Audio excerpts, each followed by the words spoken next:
Take a look at this chart. This is the lifespan of the average person.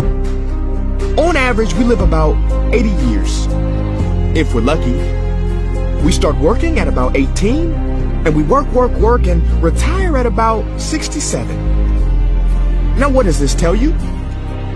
That for better or for worse, the majority of your life will be spent at work.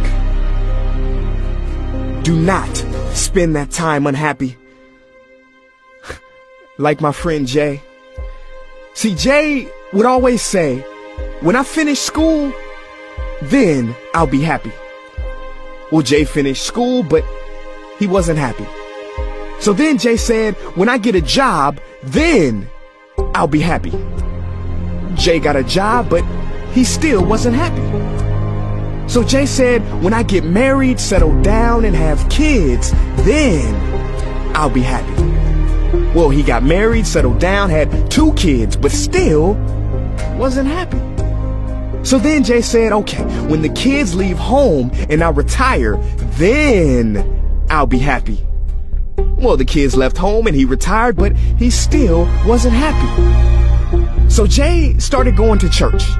And I asked Jay why he was going to church so much. And he said, because when I die, then I'll be happy. Jay's story, however sad, is not unique. I could have replaced Jay with Johnny or Bonnie. In fact, Jay's initials stand for just about everybody. Many of us are like Jay. But it is not our fault. We have been tricked to stay stuck in jobs that are literally making us sick. And to be and then people. You know about the and then people, right? It's people who constantly say, and then I'll be happy. Wake up.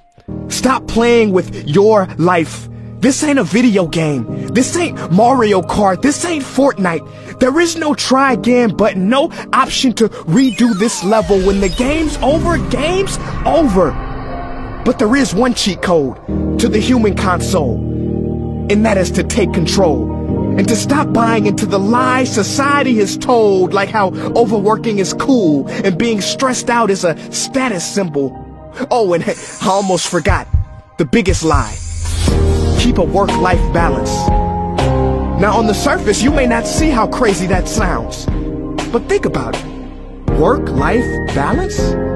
Shouldn't it be the other way around? Shouldn't life come before work? Because when your life is better, your work is better? But don't take my opinion. Harvard professor Sean Achor recently discovered something fantastic, which he calls the happiness advantage. His studies prove that 75% of job success can be predicted by not how smart you are, not how talented you are, but how happy you are.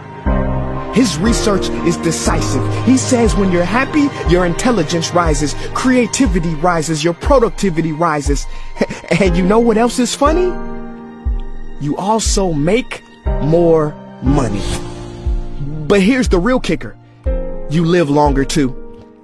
I know, it sounds too good to be true, but yes, optimists actually live longer than pessimists. So you could stretch this graph a few extra years if this time here is filled with more joy and cheer. Let me be clear, do not take this message lightly. It is your duty to be happy for your own sake. I don't care if you're here at the end, it is never too late to trade in your deadlyhood for a livelihood and refuse to suffer during the weekdays. Ironic they call it that, because you're literally in a weekdays where you're constantly waiting for the weekend. See, I believe so many people die of heart attacks because they are involved in work that their hearts are just not in. The problem is, you think you have time. Stop wasting your life.